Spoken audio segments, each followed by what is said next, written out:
Welcome to Porphyry Island Artists in Residence Vlog 26. So I made it to Sault Ste. Marie.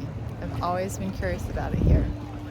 This is the Sault Ste. Marie boardwalk, and over there I'm on the Canadian side and that's the American side. And the water over here is from Lake Huron coming through, and it's hitting over here is going to be Lake Superior where I'm headed to for my residence.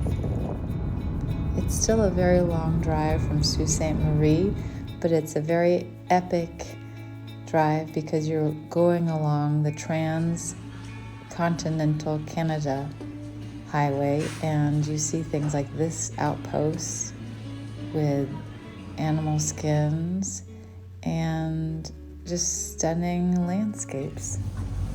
Plenty of life jackets up top, plenty down below. Coast Guard, Transport Canada. Porphyry Island had a bunch of copper mines on it. So all these islands were explored, but this was the richest of all. I was really excited to explore Lake Superior, the greatest lake. That came out of the mine. So we get a little bit closer, you'll start seeing some of the cribbing here.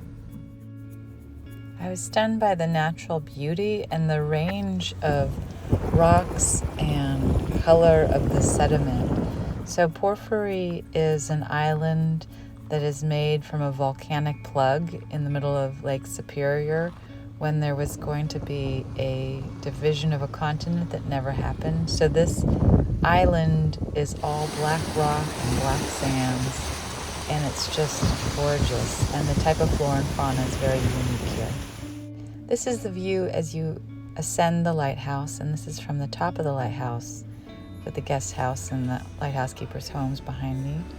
This is from the light beacon, looking around 360.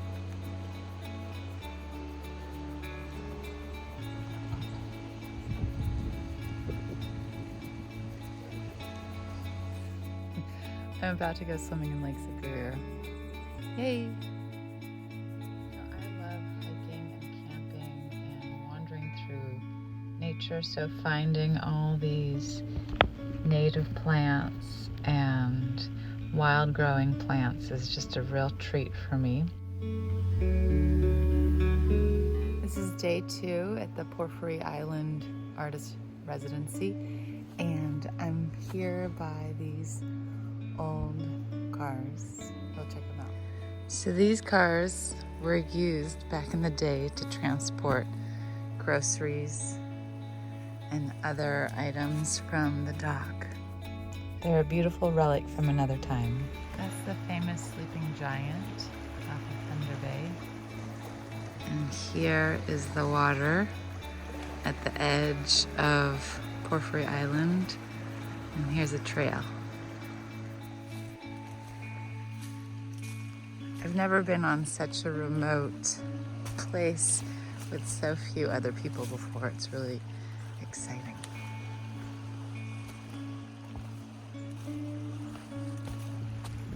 There are a few tide pools like this one, and a lot of the island has this beautiful black sand beaches, black rock beaches from the volcanic rock. And my home base. There's, I think, 3 people on the island right now, including me, and this is like amazing. What can I say?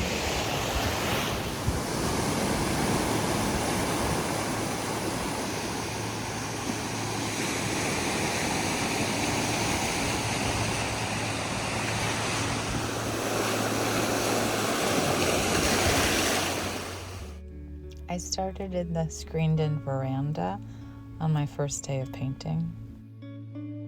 Lake Superior is the largest inland sea, and while I was there, there was a super moon, and I stayed in the tent, and it was just amazing.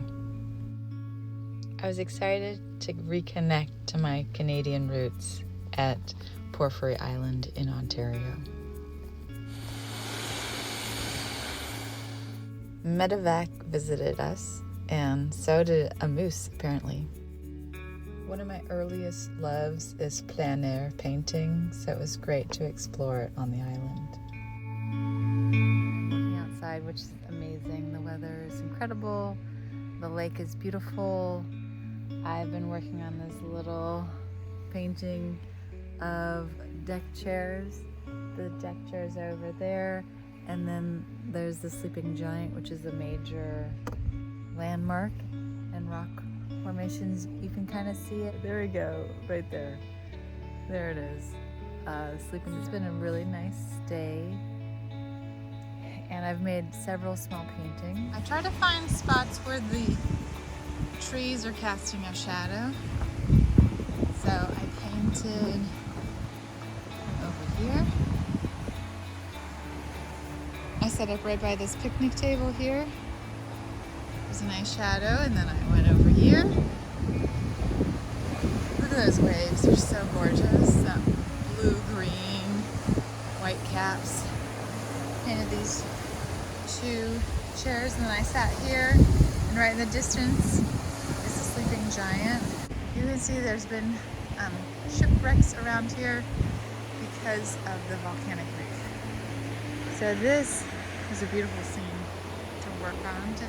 I'm going to work on the rock with the little pine tree jutting out of it. I think it's very allegorical for hope and growth and sort of the impossibility of something surviving. Fascinating.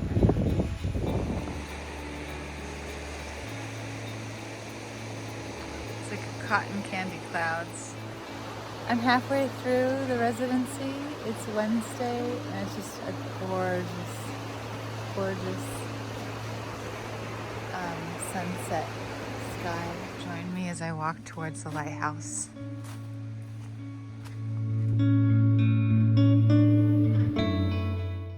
Because Lake Superior is the largest inland sea in the world, it has these really dramatic atmospheric events, and I wanted to capture one. Okay, I got the moon rising. Because it's so big, a lot of clouds start over Lake Superior. This is Nina, the boat that started it all and brought Paul to the island. And here we have the boathouse, which is also the guest shop and some art made by prior residents. And if you walk along the coast here, you get to the main sauna. I made a couple of paintings of this sauna. All right, this is day 4 of my residency. I figured out a way to install all the paintings, the miniature paintings, in a nice sort of repurposed materials frame. Really cool to use this sort of repurposed found material.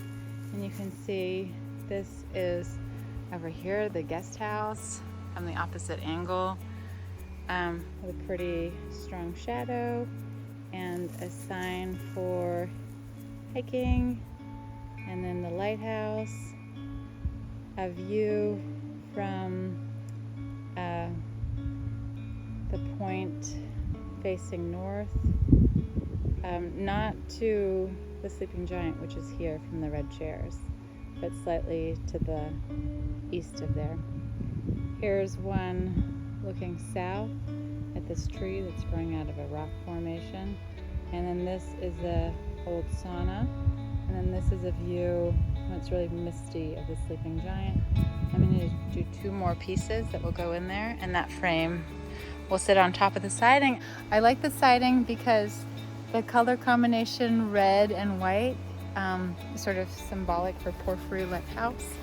And I like the idea of using materials that are in the structures or come from the structures to represent, you know, paintings of the structure. So let's look at the other ones. Here are the first paintings that I did. The one in the center right here is the very first painting. And they're all based on mainly flora, a little bit of fauna. Here's our representative fauna, the dragonfly. And just different things along the trail and in hikes that I took and just around the grasses. So I'm gonna get a little towards landscape here on the point, some of the growth with sort of succulent plants that I think are Arctic plants. I made 15 and it just works out perfect, 5 in each of the window. And then here's some little tiny paintings of that scene of the sleeping giant and my wet paint sign.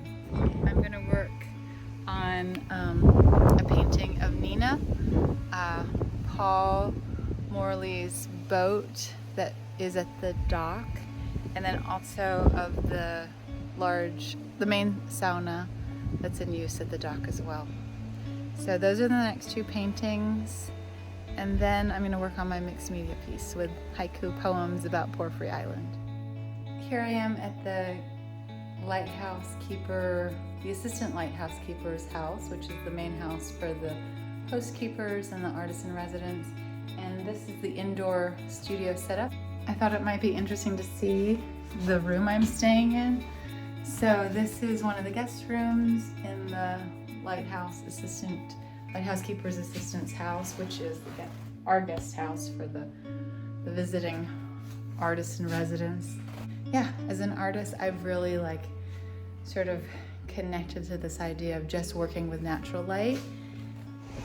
I'm heading to a beautiful sunset. The sun is behind the clouds, but every night really it's gorgeous here. So pretty.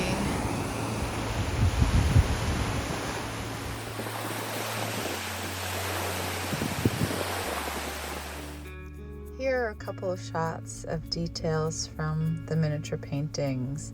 I've really loved working all in oil outside and capturing the details, the light, the brilliant colors in the variety of flora and scenes.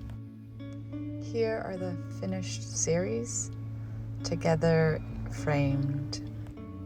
Sunsets happen pretty fast, so I did a trio to show the drama of the light. So it's very exciting. Today I have good news. Yesterday a couple bought both of my painting series. So all the little ones that are with a red background, there are 10 small ones, and then a miniature series of 15. So I finished framing them yesterday and packing them and putting a hanging mechanism on the back. And so now I'm just working on the last few paintings and a mixed media piece. My last full day at the island was magical. The fog rolled in and it just was this mysterious landscape.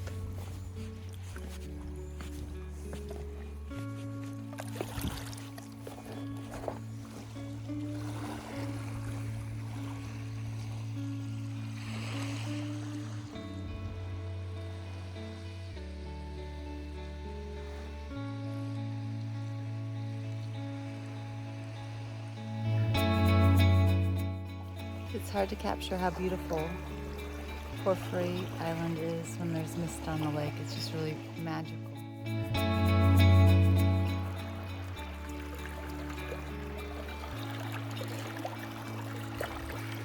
So I just ran over there to get a photo, and I didn't realize that there was big gaps of water, so I had to jump.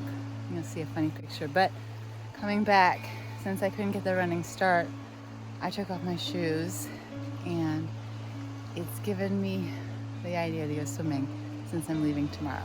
So here goes. I went for a swim, and it was really refreshing. Okay, so this was my last day working on some Porphyry Point painting right here. And then there's this little one of the sleeping giant. A rock, it's a palette rock, the tent, the abstraction, and then the 3 stages of the setting sun, and another Porphyry Point. Oh yeah, and then here is the sauna. Welcome to Porphyry Island. My name's Paul Morley. I'm the managing director here, and as you can hear in the background, we have the whirring of generators because this place is really hot to trot. We're here at a light station in northern Canada on Lake Superior, and I'd like to introduce you to the theater and museum, where we actually have lights today, which is quite uncharacteristic unless we have the generator going. Now, one of the things we try to do is we try to scare the bejesus out, just to start off the talk, and then we take them in here into the museum. Now, the museum is a sad reflection of the time as a lightkeeper, how tough of a life it was, and we have this room filled with memories and memorabilia to try to bring and irk back that time for many years ago. 1873 was when the lighthouse was established here, and this light that you're seeing was one of the sharpest knives in the drawer, because it's 500 watts of pure, unadulterated light going out into the Lake Superior bastion where vessels would come by the light. And Gordon Graham was the lightkeeper and photographer. And what we do here is we showcase art from different artists, whatever their interests may be, from poetry to writing and all the way through to film and capturing things in paints and pastels and such. And so we have a collection of artists that have come to spend a week of toil and turmoil as they sit upon the shores of Lake Superior, sucking in the sunlight, the moonlight, bathing in it at nighttime. But we keep the lights burning here at CLLS, Canadian Lighthouses of Lake Superior. You can catch us at clls.ca. But while we're in here, Margaret Mole, one of our artists in residence, she asked everybody that came to visit during her turn to write their name down and say what they thought about their visit. It's really been quite a highlight for visitors to see. And finally, the area is called the Gordon Graham Gallery for a reason, because Gordon Graham was not only a lightkeeper, but he was also an amazing photographer. He was the chair of the Canadian Amateur Still Photographic Society. I think we have it referenced here. And in that time, he had the opportunity to take some outstanding pictures here at the lighthouse. So that was a special tour by lighthouse keeper and program director Paul Morley. Here is the boathouse gift shop, and over here is Andrew. Hey. Last night in the guest house. It's the last night of my residency, and I'm putting together a sculpture. Throughout my stay, I collected driftwood and rocks and shells and feathers and pine cones. I did it, I finished it. It's haiku poetry, and you can see there's a variety of beautiful poems and all found material from the island. A mouse in the boat, looking for food and water, jumped for the gold. Wild flowers swaying shift their petals left to right, following the sun. Moonlight hugs the isle, illuminating the edge, cliff against pitch black. Black volcanic sands, radiant orange lichen, mingle with lake air. Big black bear sliding over rocks and fallen trees, life goes by so free, by Bill. Colored glass and flotsam, rumbling freight train of pebbles, treasures on the beach, by Rhea. Where does the day go, shooting on arrows of light, beams to horizon? Beacon in their eyes, guiding the lighthouse keepers, time blinks, a moment, both by Andrew. Hi haiku, you too, words are difficult to find, poetry is true. Tonight the sun shines, bright in the ever-flowing, effervescent fog, both by Paul. My last ride down the path, and this is me, Andrew, Paul, Bill, and Rhea. A big thank you to Paul and Andrew and everyone at the Canadian Lighthouses of Lake Superior for just providing such an amazing artist in residency opportunity.